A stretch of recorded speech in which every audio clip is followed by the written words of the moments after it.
आशीष मिश्रा है और आप लाइव 24/7 देख रहे हैं। अभी हम लोग जो है राजद के प्रदेश कार्यालय में उपस्थित हैं और हमारे साथ बातचीत करने के लिए अनिल कुमार साधु हैं, जो कि राजद के SC प्रकोष्ठ के प्रदेश अध्यक्ष हैं। सर, मैं आपसे जानने का प्रयास कर रहा हूं कि जिस तरीके से अभी 3 राज्यों का चुनाव हुआ, उसमें कांग्रेस को करारी हार मिली, तो आपको क्या लगता है, और भाजपा का बम्पर जीत हुआ?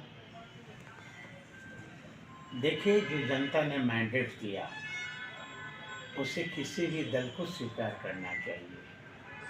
और जहाँ तक कि कांग्रेस की जो हार हुई है, हमारे जो कांग्रेस के साथी लोग हैं तो निश्चित तौर पर मंथन और चिंतन करेंगे कि हार क्यों हुई है। और जहाँ तक बीजेपी की जीत हुई है, बीजेपी कब तक धर्म के नाम पर देश के लोगों को लड़वाएगी, आपसी भाईचारा को खत्म करेगी? क्योंकि ये तो विधानसभा के चुनाव थे, लोकसभा के चुनाव आने दीजिए। निश्चित तौर पर देश की जनता भारतीय जनता पार्टी से उठ चुकी है और लोकसभा में देश की जनता तमाचा मारेगी, करारी हार।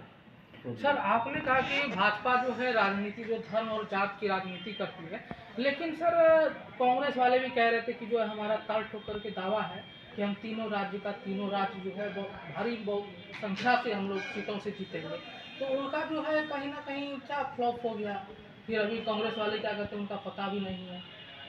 देखिए, जो सोशल मीडिया या के लोगों ने एक्टिव जो पोल दिखाया था, तो आप लोग भी दिखा रहे थे कि कांग्रेस की इस बार इतने वोट आएंगे।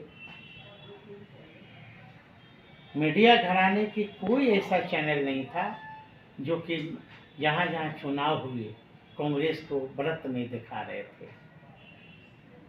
लेकिन हार कैसे हुई ये तो सब लोग जान रहे हैं।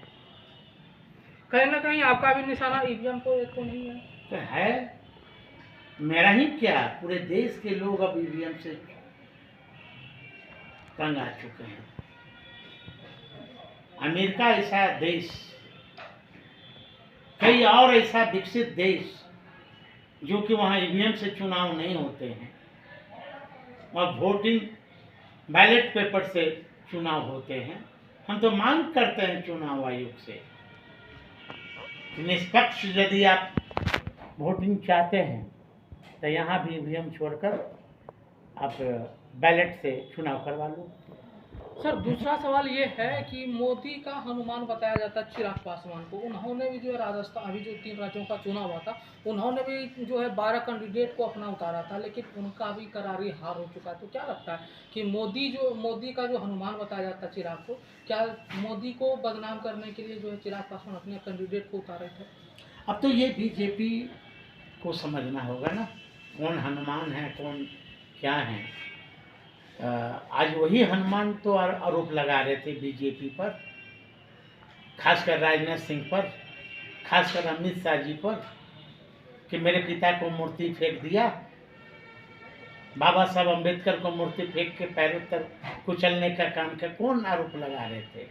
आज जिस तरह करारी हार हुई है उनके 2 राज्यों में, राजस्थान और मध्य प्रदेश में, जो भी उनके उम्मीदवार थे सभी की जमानत जब्त हो गई। मतलब जमानत ही जब्त नहीं हुआ, मतलब 2 डिजिट से आगे नहीं बढ़े, कहीं 150 वोट, कहीं 75 वोट। आप आंकड़ा उठा के देख लीजिए ना।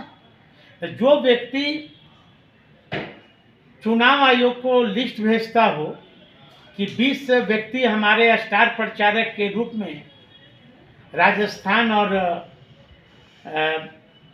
मध्य प्रदेश हमारे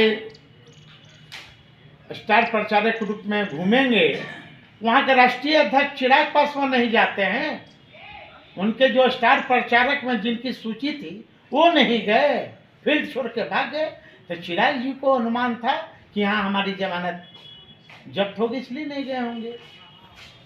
ये आखिरी सवाल ले लेते हैं कि जिस तरीके से लोकसभा चुनाव 2024 में होना तय हो चुका है, तो क्या लगता है कि बिहार की जो राजनीति है और लोकसभा का जो चुनाव, क्या चिराग पासवान नरेंद्र मोदी का बिहार में पार लगा पाएंगे क्या? अब तो आंकड़ा उठा के देख ली, रिजल्ट देख लेना। बीजेपी जिस तरह राजस्थान और मध्य प्रदेश में उनकी सैकड़ों उम्मीदवारों की जमानत जब्त हो गई, नोटा से भी कम आया, हाँ तो वो बिहार में क्या पार लगाएंगे? कुछ दिन इनके पहले बयान आया था चिराग का कि हम बीजेपी को 40 में 40 सीट जिता के भेजेंगे।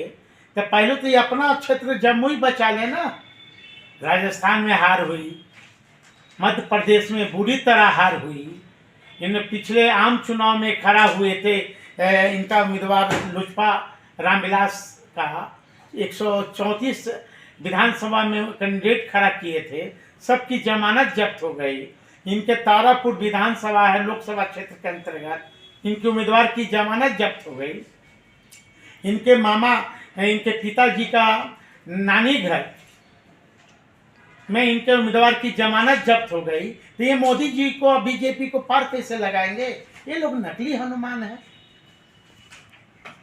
ये थे हमारे साथ अनिल कुमार साधु, जिनको आप सुन रहे थे। ऐसे ही तमाम खबरों के लिए हमारे साथ बने रहिए और देखते रहिए Live 24x7 Prince Mishra Patna. धन्यवाद।